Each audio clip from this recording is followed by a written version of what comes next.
오늘 마가복음 9장 1절부터 13절 말씀을 읽었는데 여러분, 이 본문 말씀은 아주 유명한 그 변화산 사건을 다루고 있는 말씀입니다. 이 본문과 같은 공관복음에 이제 마태, 마가, 누가 공관복음이라고 하지 않습니까? 다른 곳에도 당연히 말씀이 있습니다. 마태복음 17장 1절부터 13절 사이에, 그리고 누가복음 9장 28절 이하에 오늘 본문과 거의 비슷한 내용의, 즉 변화산 사건을 다루는 말씀이 이렇게 세 복음서에 다 들어가 있습니다. 오늘 본문을 읽기 전에 여러분 그 8장을 생각해 볼 필요가 있는데, 몇 달 전까지 이제 마가복음 하면서 딱 절반 8장까지 하고 갔는데 8장 내용 하나도 기억 안 나시죠? 이제 기억 안 나셔도 이제 제가 또 말씀을 드리는 거예요. 8장, 우리 본문 9장 바로 앞에 8장에 그 27절부터 본문 포함한 9장 1절까지 무슨 일이 있었냐면 가이사랴 빌립보에 일이 있었어요. 제가 이것을 그 8장 할 때 말씀을 드리기를, 아마 가이사랴 빌립보에서 그 이스라엘 권내에서는 가장 풍광이 좋고 기후가 좋은 그 가이사랴 빌립보, 또는 빌립보 가이사랴, 여기에서 예수님이 제자들과 수련회를 하지 않았을까. 그래서 저는 그냥 늘 그 8장 그 부분을 읽으면 가이사랴 빌립보 수련회, 이런 그 마음으로 그 본문을 읽습니다. 마가복음 8장에 나온 말씀보다 아마 많은 분들이 마태복음 16장에 나오는 말씀을 더 쉽게 많이 기억을 하시는 것 같아요. 물론 내용은 같지만 그 빌립보 가이사랴에서 예수님께서 좀 한적한 시간을 가지면서 제자들에게 묻지요. 세상 사람들이 나를 뭐라고, 누구라고 부르느냐? 그랬더니 세례 요한이 죽었다가 살아났습니다. 엘리야가 왔습니다. 많은 선지자 중에 한 사람이 다시 오신 것이라고 합니다. 이런 대답들을 해요. 그런데 예수님이 생각한 그 바른 정답, 예수님이 기대하시는 답이 없었던 거죠. 그러니까 예수님께서 제자들에게 다시 묻지 않습니까? 그러면 너희는 나를 누구라고 하느냐? 이렇게 물었을 때 마태복음 16장 16절에 그 유명한 베드로의 신앙 고백, 시몬 베드로가 대답하여 이르되 주는 그리스도시요 살아계신 하나님의 아들이시니이다. 바로 이 고백을 들으시고는 이것은 하나님이 너에게 알려준 답이고, 이 신앙 고백이라는 반석 위에 내 교회, 즉 주님의 교회를 세울 것이다 하면서 매우 흡족하셨던 내용이 우리가 익숙하게 알고 있는 내용이지 않습니까? 왜 그 빌립보 가이사랴 이야기를 말씀을 드리냐면, 마태복음도 그렇고 오늘 본문도 그렇고 한결같이 이 그 가이사랴 빌립보 수련회 다음에 이 변화산, 마태복음에서는 바로 16장 그 일이 있고 나서 17장 변화산 사건으로 바로 넘어가고요. 오늘 그랬던 것처럼 이 마가복음 8장도 끝부분에서 가이사랴 빌립보 이야기를 하고 나서 다시 마태복음처럼 똑같이 바로 변화산으로 넘어가는 거예요. 변화산 이야기로 넘어가는 거예요. 그러니까 이 변화산 사건과 가이사랴 빌립보 수련회, 빌립보에서의 수련회와 이 가이사랴 그 변화산의 이야기는 별개의 이야기 아니라 완전히 이것은 연계가 되어 있는 일이라는 것, 사건이라는 것을 우리가 책을 읽는, 행간을 읽는 입장에서는 능히 짐작해 볼 수가 있습니다. 그렇다면 오늘 본문의 배경이 되는 변화산은 어디에 있을까? 성지순례를 가서 보면 변화산을 직접 간 사람은 거의 없어요. 왜냐하면 변화산으로 추정되는 곳은 여러 곳이 있는데, 그런데 많은 그 학자들이 여기가 변화산일 것이다 하고 추론하는 가장 유력한 장소가 두 군데가 있습니다. 하나는 갈릴리 호수 그변에 이제 그 우선순위로 다볼산, 타보르산이라고도 하는 이 다볼산, 성경에 다볼산으로 등장하는 이 다볼산과, 그리고 우리가 성경에도 자주 등장하는 헐몬의 이슬 같은, 무슨 산이겠어요? 헐몬산, 헤르몬산 이렇게 꼽습니다. 제가 한번 지도를 여러분에게 보여드릴게요. 우리 이 영상이 아주 뭐라 그럴까요? 강한 영상이라 그 화질이 너무 좋아서 이 빔이 레이저 빔이 잘 안 먹어요. 그래서 쏴도 이렇게 빨갛게 표시가 안 돼서 그냥 여러분이 보시는 채로 제가 설명을 드릴게요. 여러분이 보시는 오른쪽 끝자락에 이렇게 보면 갈릴리 호수 동그랗게 조그만 거 보이시죠? 네, 그 갈릴리 호수에서 위로 조금 올라가면 헤르몬산이라고 보이지요? 그리고 거기서 조금 내려오면 빨간 표시로 뭐가 보입니까? 그렇죠, 다보르산이 바로 그렇게 보여요. 그런데 이 지도를 놓고 보면 갈릴리 호수를 중심으로 해서 이 가이사랴 빌립보에서 헐몬산도 그렇고 다볼산도 가까워요. 예를 들면 성지순례를 가서 이제 그 이스라엘 평야라고 하는데 갈멜산 근처에 가면 아주 비옥하고 풍광이 좋은 곳이 있거든요. 바로 그 이스라엘 가까이에 다볼산이 있어서 이제 이렇게 이제 성지순례 팀이 차를 타고 가면 같이 갔던 분들 다 졸아가지고 무슨 생각이 나는지는 안 나겠는데 가다 보면 둥그런 산이 보이는데 여기가 다볼산입니다, 저기가 변화산으로 추정됩니다. 가이드가 꼭 얘기를 해요.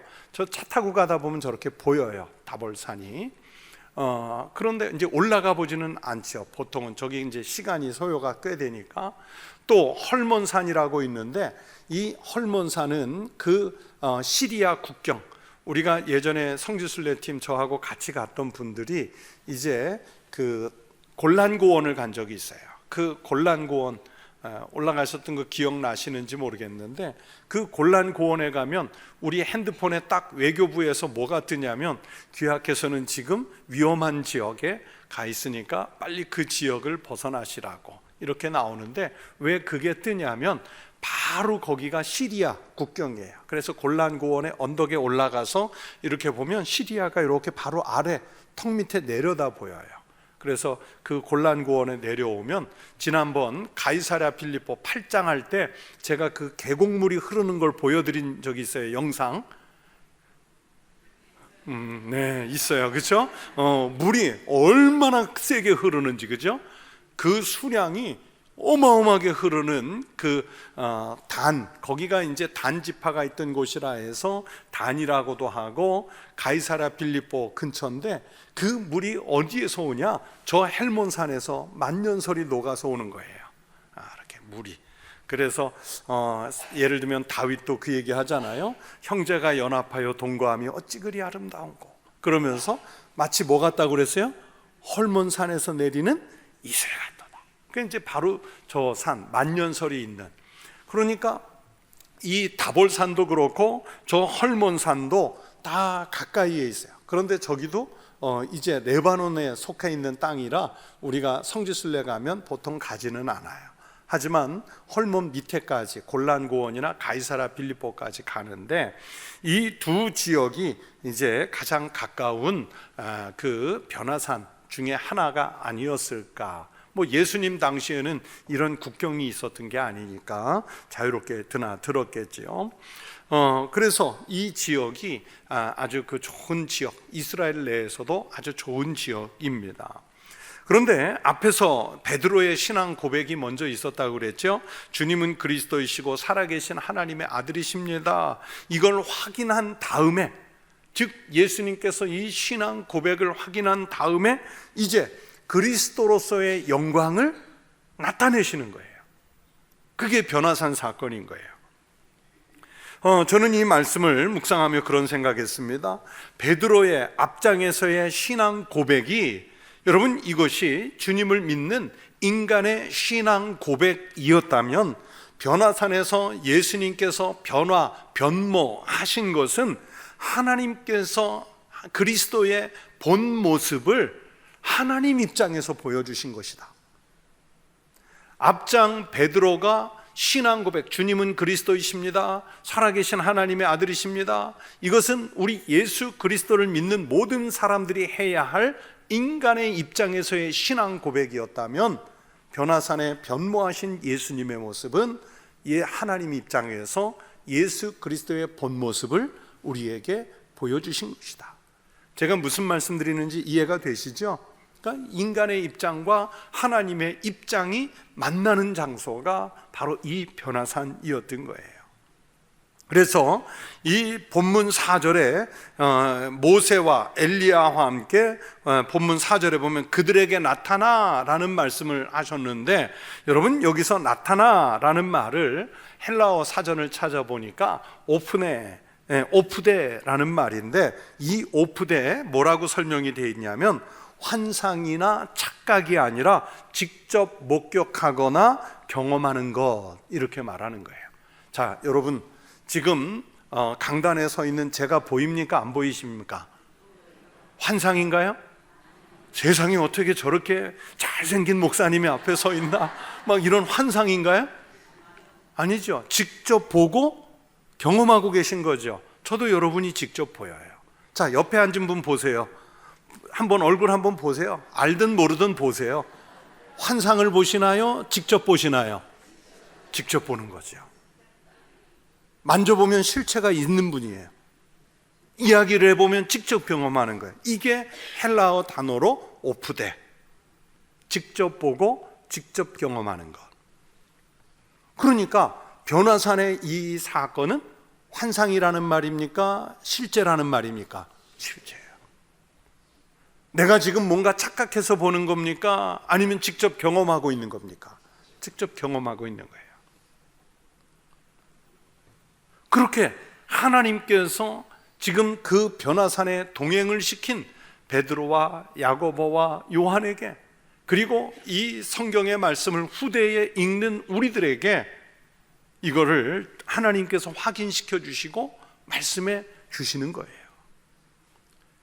그러면서 그 확인차 말씀을까지 주시는데, 그냥 눈으로만 보인 것이 아니라 직접 말씀도 주시는데, 본문 7절 말씀 여러분 같이 읽어보시겠습니다. 7절 시작. 마침 구름이 와서 그들을 덮으며 구름 속에서 소리가 나되 이는 내 사랑하는 아들이니 너희가 그의 말을 들으라 하는지라. 오늘 여기에서 설교 제목도 가져왔어요. 너희가 그의 말을 들으라. 자, 이 말씀, 이는 내 사랑하는 아들이다, 그러므로 너희가 그의 말을 들으라. 구름 속에서 이 소리가 나는 장면, 어디선가 또 본 것 같죠? 어디서 봤을까요? 어디서 보셨을까요? 어디에서 읽으셨나요? 웅얼거리지만 마시고 알고 있는 것을 말씀하세요. 예? 그렇죠. 예수님 세례 받으실 때 예수님께서 세례자 요한에게 요단강에서 세례 받고 올라오실 때, 그때 하늘에서 음성이 나면서 확증해 주시는 말씀을 주시잖아요. 마가복음 1장 11절. 물론 다른 복음서에도 있는데, 하늘로부터 소리가 나기를 너는 내 사랑하는 아들이라 내가 너를 기뻐하노라 하시니라. 자, 비슷한데 이때는 다른 사람들도 들으면서 예수님에게 주시는 하나님의 말씀이었다면, 오늘 본문 7절 구름이 와서 그들을 덮으며 구름 속에서 소리가 나서 하시는 말씀, 이는 내 사랑하는 아들이다, 너희가 그의 말을 들으라. 여기는 너희는 누구를 말하겠어요? 예수님의 제자들을 얘기하는 거예요. 또 이 말씀을 듣는, 이 말씀을 읽는 우리들에게도 하시는 말씀인 거예요. 여러분, 신학을 공부하면 예수님의 자기 비하라는 것을 배울 때가 있고, 또 예수님이 나타내시는 영광을 배울 때가 있어요. 그 예수님의 비하를 보통 3대 자기 비하라는 말을 쓸 때가 있는데, 세 가지 스스로 자기를 낮추시는 내용인데, 뭐냐면 첫 번째는 성육신, 사람의 몸을 입고 처녀의 몸을 통해 이 땅에 오신 것. 하나님이 하늘 보좌에 그냥 계셔도 되는데 우리와 똑같은 인간의 몸을 입고 우리에게 찾아오신 것, 이거 스스로 비하하신 거죠. 즉 낮추신 거예요. 그리고 12영이나 더 되는 군사를 동원해서 자신을 보호하실 수 있었음에도 불구하고 그렇게 하지 않으시고 하나님의 뜻을 이루시기 위해서 십자가 순환을 당하시도록 그 길에 자신을 내어주신 일, 이게 또 비하라, 자기 스스로를 낮추신 거예요. 그리고 하나님 자신이기 때문에 자신을 영화롭게 드러내셔서 죽지 않으셔도 돼요. 뭐 부활 안 하셔도 돼요. 왜냐하면 태초부터 계셔서 영원까지 계시는 하나님 자신이시기 때문에 죽어서 무덤에 들어가지 않으셔도 되는데 그 죽음의 굴레 속에 들어가시잖아요. 그건 예수님께서 자신을 낮추신 거예요. 비하하신 거예요. 그래서 보통은 성육신 하신 것, 십자가에서 순환당하시고 죽으시고 무덤에 갇히신 것들을 보통 예수님의 자기 비하, 이렇게 스스로를 낮추셨다. 반대편에 예수님의 큰 두 가지 영광이 성경에 나오는데 그 하나가 바로 이제 공관복음에 등장하는 오늘 본문으로 택해서 읽은 변화산 사건이에요. 예수님의 그 본 모습, 어떻게 보면 가장 영화로운 모습, 하늘에 계시는 모습을 보여주신 그 영광의 모습, 또 그러면서 또 하나는 부활하신 것, 그렇죠? 죽음을 이기고 부활하신 것, 이게 영광의 모습이에요. 여러분, 예수님께서 오늘 본문에서 변화하신 이것이 얼마나 아름다운 변화의 모습인지 마태는요 그 장면을 이렇게 묘사를 했어요. 그들 앞에서 변형되사 그 얼굴이 해같이 빛나며 옷이 빛과 같이 희어졌더라. 그냥 광채가 나는 예수님의 모습. 또 오늘 본문 3절에서는 마가는 이렇게 표현했어요. 그 옷이 광채가 나며 세상에서 빨래하는 자가 그렇게 희게 할 수 없을 만큼 희어졌더라. 세상에 글쎄 뭐 요즘 드럼 세탁기까지 가지고 빨면은 더 깨끗해졌을지 모르겠는데, 그런데 세상에는 없는 그 영광의 모습으로 예수님이 보이신 거예요. 자, 여기까지 드린 말씀, 제가 아까 비하를 말씀드렸죠? 그러니까 예수님의 자기 비하와 영광은 별개의 것이 아니라 연결되어 있습니다. 연결되어 있어요. 9절에 보세요. 그들이 산에서 내려올 때에 예수께서 경고하시되 인자가 죽은 자 가운데서 살아날 때까지는 본 것을 아무에게도 이르지 말라 하시니, 산에서 목격한 것, 그리고 예수님이 그 이후에 말씀을 통해서 죽으실 것이라는 것, 그리고 죽은 자 가운데서 다시 살아나실 것이라는 것, 한 흐름 속에 있잖아요. 한 흐름 속에 있잖아요. 실제로 예수님의 3대 자기 비하가 마지막에 죽으시고 무덤에 들어가신 것이라고 했는데, 그러면서 예수님이 드러내시는 영광 중에 하나가 부활이라고 그랬잖아요. 그러니까 비하와 영광은 연결되어 있는 거예요. 함께 가는 거예요. 그렇게 죽음과 부활이, 비하와 영광이 연결이 돼요.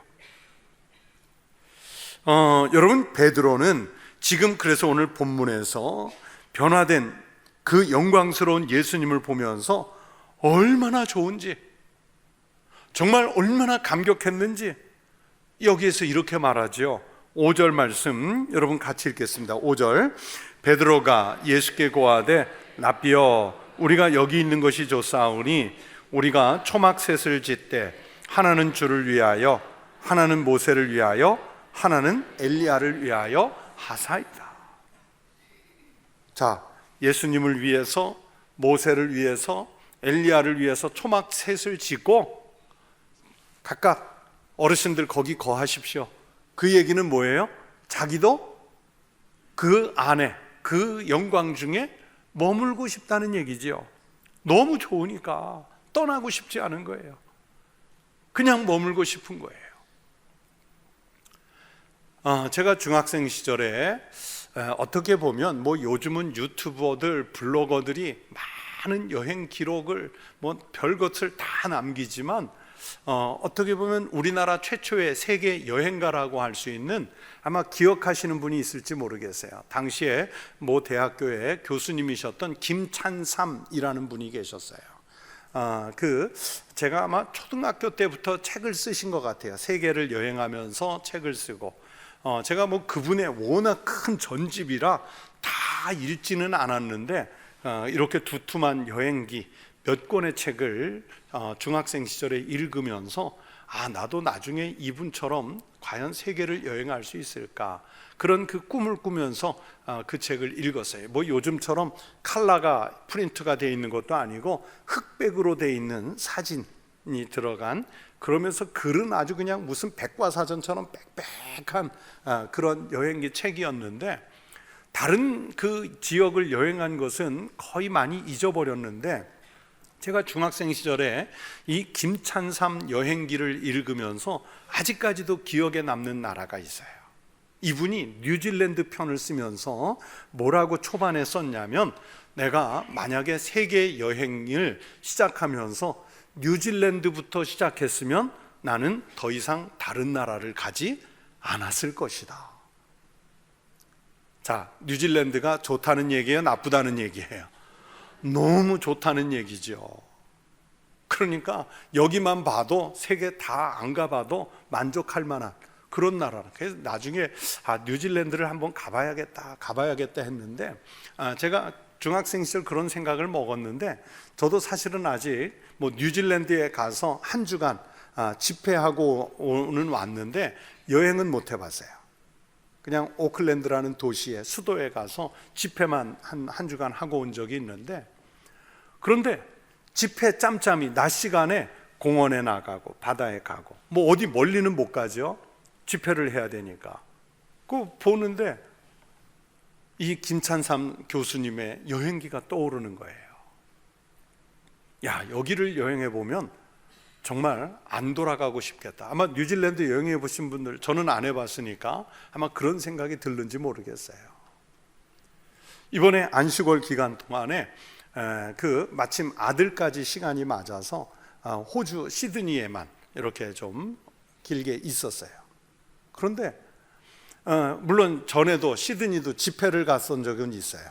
여행을 해보지는 않고 집회만 하다가 왔는데, 그 집회하면서도 참 좋다 이런 생각을 했는데, 그런데 세 식구가 다 마음에 든, 대중교통도 만약을 대비해서 운전면허증을 국제면허증으로 바꿔는 갔거든요.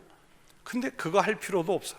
대중교통이 워낙 잘 돼 있고, 또 그러면서 뭐 가볍게 먹을 수 있는 식사 구하기가 정말 편하고, 또 그러면서 공기 깨끗하고 기온 좋고, 그러면서 뭐 음악회를 갈 수 있는 이런 문화시설이 너무 잘 돼 있고, 그러니까 음악회를 갔다 오고 간단히 빵 사와서 먹고, 이런 과정이 너무 좋은 거예요.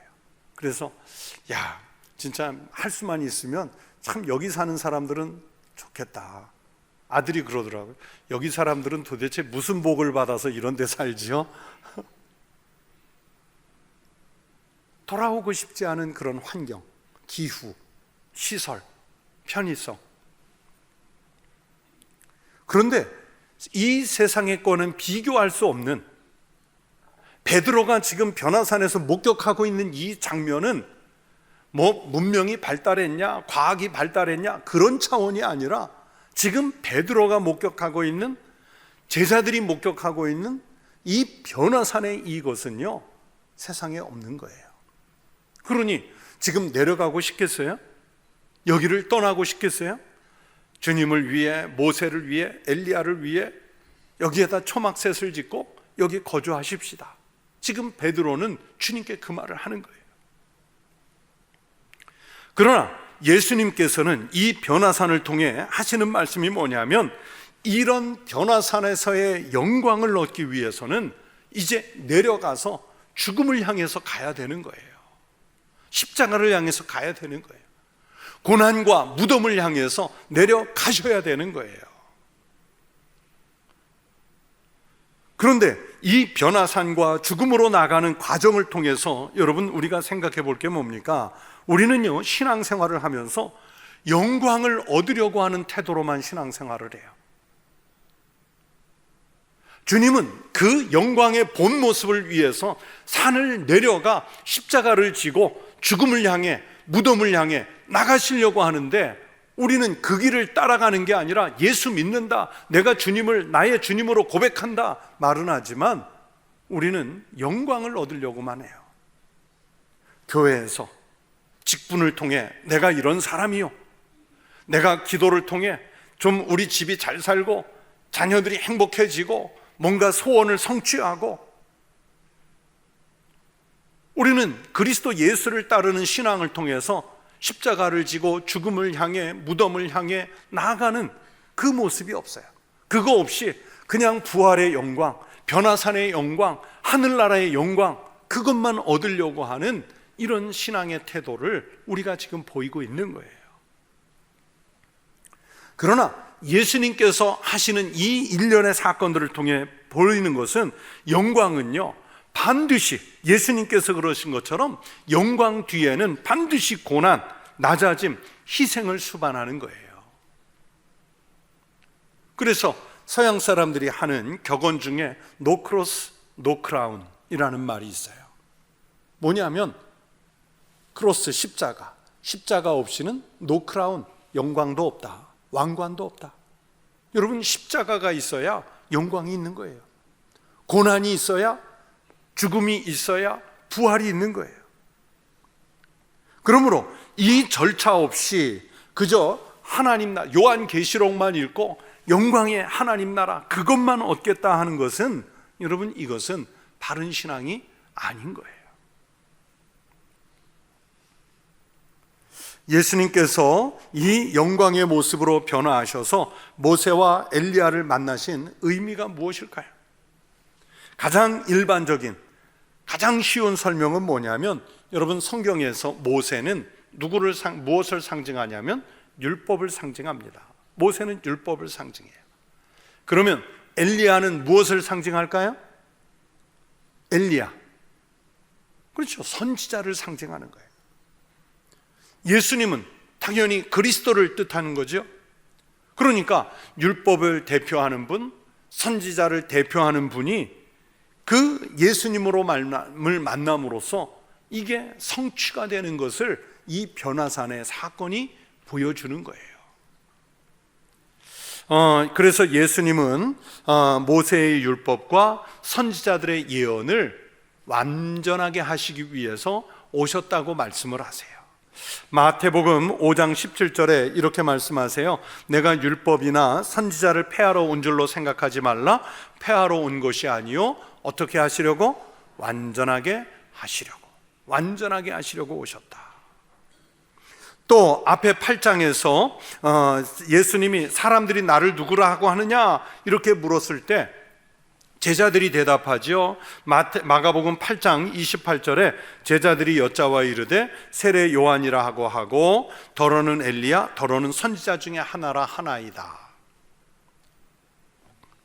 여러분, 예수님이 율법과 선지자들을 만나서 완전하게 하려고 오셨다는 것을 모르는 일반 사람들은 뭐라고 그랬냐면, 예수님의 이런 활동을 보고 구약시대에 어떤 인물이 환생했나 보다, 그렇게 보는 거예요. 환생. 여러분, 예수님은 어떤 위대한 인물이 환생한 것이 아니라 완전한 그리스도로 이 땅에 오셨다는 것을 이 변화산 사건이 확증하는 거예요.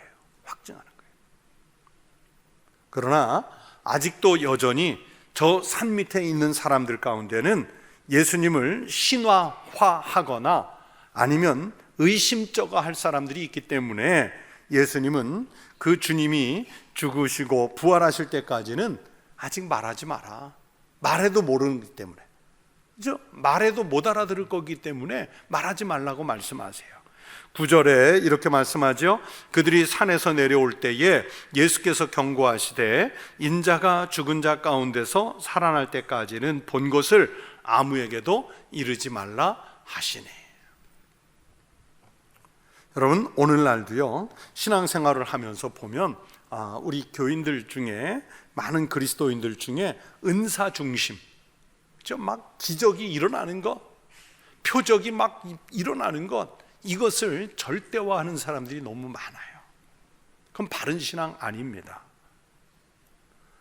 신앙생활 하다 보면 이적 필요하죠. 기적이 일어나야죠.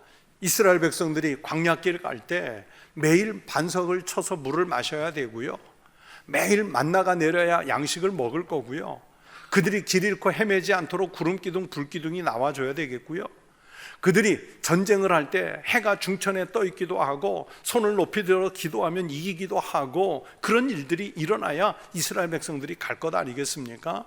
그러나 매일 그렇게 기적이 일어났다고 해서 그들이 주님 감사합니다, 은혜롭습니다, 그러든가요? 여러분, 집에서 일상의 생활에서 매일 기적이 일어나면 정말 믿음 잘 지킬 자신이 있으세요? 아니거든요. 그게 절대적인 것은 아니에요. 여러분, 죽었다가 장사 지내고 살아난 사람들이 있죠. 나인성 과부의 아들이라든지, 무덤에 들어간 지 나흘이나 지난 예수님이 사랑하는 나사로라든지, 아니면 회당장 야이로의 딸이라든지, 그들이 주님의 명령으로 다시 살아났지만, 여러분, 지금 예루살렘이나 이런 그 이스라엘에 가면 이들이 살아있던가요? 그건 절대적인 게 아닌 거예요. 여러분, 이 이적이라는 것, 표적, 기적이라는 것이 신앙을 견고하게 하는 데는 필요할 수 있겠지만 이게 절대적인 것은 아니에요. 고린도전서 강의할 때도 자주 말씀드렸지 않습니까? 여러분, 은사가 정말로 필요하고 신앙생활을 견고하게 하는데, 하나님의 백성으로서 하나님의 일을 하는데 필요할 수는 있는데, 고린도 교회가 실수한 게 뭐예요? 그것을 절대화하는 거예요. 그걸 신앙의 그 어떤 수준, 기준으로 삼은 거예요. 바울은 그게 아니라는 거예요. 그래서 아마도 예수님은 사람들의 그런 마음을 알고 계시기 때문에 경고하시고, 성경에서 그러잖아요, 경고하시고, 부활하실 때까지 그 제자들이 이 변화산에서 목격한 것을 말하지 말라고 말씀하신 거예요. 이런 일련의 과정을 통해, 변화산 사건을 통해서 우리가 배워야 할 신앙적인 교훈들이 당연히 있지요. 첫 번째는, 여러분, 우리 그리스도인, 우리 모두에게는 초막이 하나씩은 필요합니다. 초막이. 그런데 그 초막은 잘 지은 집을 말하는 게 아니에요. 세상에서 우리가 어떤 삶을 통해서 이루어 놓은 업적을 말하는 게 아니에요. 우리가 진정 모셔야 할, 만들어야 할 초막은 예수님을 삶의 주인으로 모시기 위한 내 심령의 중심, 내 삶의 중심, 내가 보좌로 삼고 있는 그 자리, 바로 그 초막을 준비하는 거예요. 사람이 손으로 지은 초막은 언젠가는 무너지겠지만, 손으로 짓지 아니한 하나님께서 지어주신 그 초막이 우리 가슴 속에 다 하나씩 들어있으시기를 바랍니다. 그래서 이 자리를 내드려야 되는 거예요. 이 가슴을, 이 삶을 주님께 내드려야 되는 거예요. 그러면서 내가 중심이 아니라 주님을 중심에 놓고 내가 주님과 더불어 그 옆에 머물러 사는 거예요. 베드로가 주님을 위해, 엘리야와 모세를 위해 초막셋을 짓겠다고 했죠. 여러분, 이거 쓸데없는 짓이에요. 주님이 그 제자들에게 그 영광을 보여주신 이유, 그러면서 우리에게도 하나님 나라의 영광을 앞서서 미리 보여주신 이유, 우리를 그 장면을 목격하도록 선택하신 이유는 영광의 자리에 머물게 하기 위해서가 아니라, 이제 이 변화산에서 그 영광을 목격했으면 내려가서, 세상으로 내려가서 제자의 삶을 살게 하시려고 우리를 선택하신 줄로 믿습니다. 그러니까 이 영광을 목격한 사람들은 세상에 나가서 힘써서 주님의 일을 하도록 부름을 받은 거예요. 여러분, 이단들 보세요. 이단들이 제일 중요하게 여기는 성경이 어느 성경일까요? 그렇죠, 요한계시록이에요. 문선명도, 이만희도, 여러분 JMS도 하나같이 계시록만 봐요. 우리는 계시록 해석이 매우 조심스러운데, 여러분 이단들은 계시록에 나타난 하나님 나라의 영광, 각종 금은 보화, 진주로 이루어진 성, 그 얘기만 하면서 재산 바치면, 나에게 헌신하면 그걸 주겠다. 그러면 거기에 혹해가지고 마음 뺏기잖아요. 아니에요. 주님이 우리를 선택하신 것은 영광의 자리에 마지막에는 들어가겠지만, 그 영광을 누리게 해주시겠지만, 우리는 변화산에 머무는 것이 아니라 세상에 내려와서 하나님의 백성으로, 제자로 그 신실한 삶을 살아내기를 기대하시면서 그 영광을 보여주신 줄로 믿습니다. 그래서 두 번째는 예수님의 변화가, 이 변화산의 이적이 보여주는 게 뭐냐? 그러면 이거는 그냥 잠깐 보이고 사라지는 거냐? 아니에요. 이 의미가 뭐냐면, 장차 성도들도 이렇게 부활의 영광에 동참할 수 있다는 것을 보여주시는 거예요. 모세가 그 자리에 있고 엘리야가 그 자리에 있던 것처럼 우리도 그 자리에 있을 수 있다는 것을 보여주신 거예요. 성도의 부활과 영광에 대해서 사도 바울께서도 고린도전서 15장 49절에서 말씀하셨죠. 우리가 흙에 속한 자의 형상을 입은 것 같이 또한 어디에 속한 형상? 하늘에 속한 이의 형상을 입으리라. 우리도 이 변화산 같이 입는 날이 온다는 얘기입니까? 안 온다는 얘기입니까? 온다는 얘기예요. 온다는 얘기예요. 지금은 흙의 형상, 죄인의 형상이지만 우리가 지켜야 할 믿음을 잘 지키고 고난의 삶을 잘 이겨내고 그리고 부활한 다음에는 우리도 이 영광을 입는다는 거예요.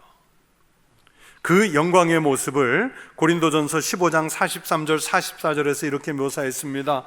욕된 것으로 심고 영광스러운 것으로 다시 살아나며, 약한 것으로 심고 강한 것으로 다시 살아나며, 육의 몸으로 심고 신령한 몸으로 다시 살아나나니 육의 몸이 있은즉 또 영의 몸도 있느니라. 이 말씀대로요, 우리는 비록 욕된 것으로, 약한 것으로, 육의 몸으로 심지만 그러나 영의 몸으로, 영광으로 다시 부활한 하나님 나라의 백성이 꼭 되시기를 축원합니다. 여러분, 변화산에서 보인 예수님의 이 모습, 십자가 고난을 당한 뒤에 주님이 어떤 영광을 입으실지를 앞서 보여주신 거예요. 그래서 부활도 이 장면에서 예고하시지 않습니까? 인자가 죽었다가 부활한 이후에 이 이야기를, 이 목격담을 이야기하라고 말씀하시잖아요. 여러분, 여러분의 소망이 무엇입니까? 진짜 소망이 뭡니까? 오래 사시는 것? 9988? 99세까지 팔팔하게 사시길 원하세요? 아니면 어떤 세상 사람들보다 더 많은 부귀 영화 누리는 걸 원하세요? 원하세요. 그러나 그것보다 훨씬 더 중요한 주님의 날, 하나님 나라에서 변모될 이 영광의 날을 기대하며 사시기를 바랍니다. 지나치게 세속의 것을 얻으려고요, 거기에 목숨 걸지 마세요.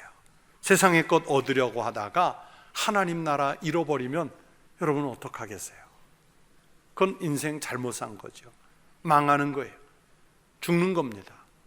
그러나 하나님 나라의 이 영광을 얻는 삶을 살면 이 땅에서는 비록 정말 그 거지 나사로 같은 이런 인생을 비천한 걸 산 것 같아도 신앙 잘 지키고 하나님 나라에서 주님 품에 안기면 그 인생 잘 사신 거예요. 그래서 오늘 변화산에 있는 이 제자들에게 주님이 말씀하지 않습니까? 하나님 나라를 이렇게 영광을 얻기 위해서 너희는 그의 말을 들으라. 하나님께서 우리에게 주시는 말씀 듣고 믿음으로 세상에 나아가서는 하나님의 백성다운 삶을 잘 살아내시기를 주의 이름으로 축원합니다. 기도하겠습니다. 하나님 아버지, 감사합니다. 저희들을 하나님의 백성 삼으셔서 장차 하나님 나라에서 얻을 영광을 미리 보게 하시니 감사합니다. 우리도 변화산의 그 변모를 기대하며 이제 변화산에서 내려가 주의 제자답게 우리가 지켜야 할 그리스도인으로서의 삶, 제자로서의 삶을 잘 살아낼 수 있게 하여 주시옵소서. 하나님, 우리 성도들 마음에 먼저 중심에 내 삶의 가장 귀한 곳에 주님을 모시고 초막을 짓고 살게 하여 주시옵소서. 이 시간에 또 주님께 귀한 예물을 드린 손들이 있습니다.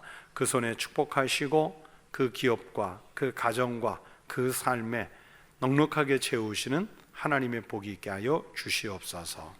하나님, 무더운 날씨가 연일 계속되고 있습니다.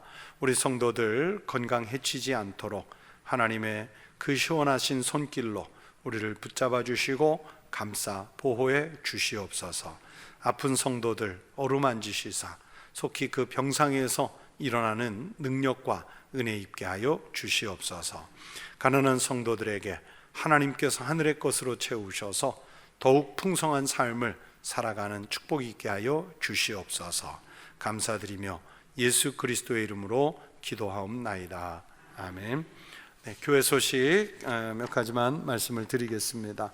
이제 그 전교인 수련회 앞두고 있는데 이미 신청은 마감했습니다. 신청하신 분들 15일부터 17일 목금토 이 수련회 기간 동안에 열심히 또 출석해 주시고, 혹시 또 차량을 개인차가 아니라 교회 차량 이용하실 분들은 교회 출발하는 시간, 장소 확인하셔서 그 약속의 동산으로 안전하게 오실 수 있기를 바랍니다. 세례 입교 교육 예식 안내가 주보에 나와 있습니다. 그리고 장학금 후반기 신청을 받습니다. 그리고 근로장학생 2명 아울러 신청을 받습니다. 내용 보시고 우리 자녀들 또는 우리 교구 구역 식구들 중에 고등부, 대학부 출석하는 학생들 신청할 수 있도록 해주시기 바랍니다. 그리고 세푸마, 지금 우리 어린이들이 그 싱가포르에 가 있는데 싱가포르도 정말 덥고 습하거든요. 우리 아이들이 그래서 아까 오전에도 인솔하는 목사님께 혹시라도 아이들 지치고 그렇게 되면 좀 그 일정을 늦추어서 시원하게 해서 회복하게 하면서 움직이라고 얘기를 해놨습니다. 아이들 잘 마치고 올 때까지 이제 또 계속해서 기도해 주시기 바랍니다. 다른 소식들은 주보를 참고해 주십시오. 찬송 430장을 드리겠습니다.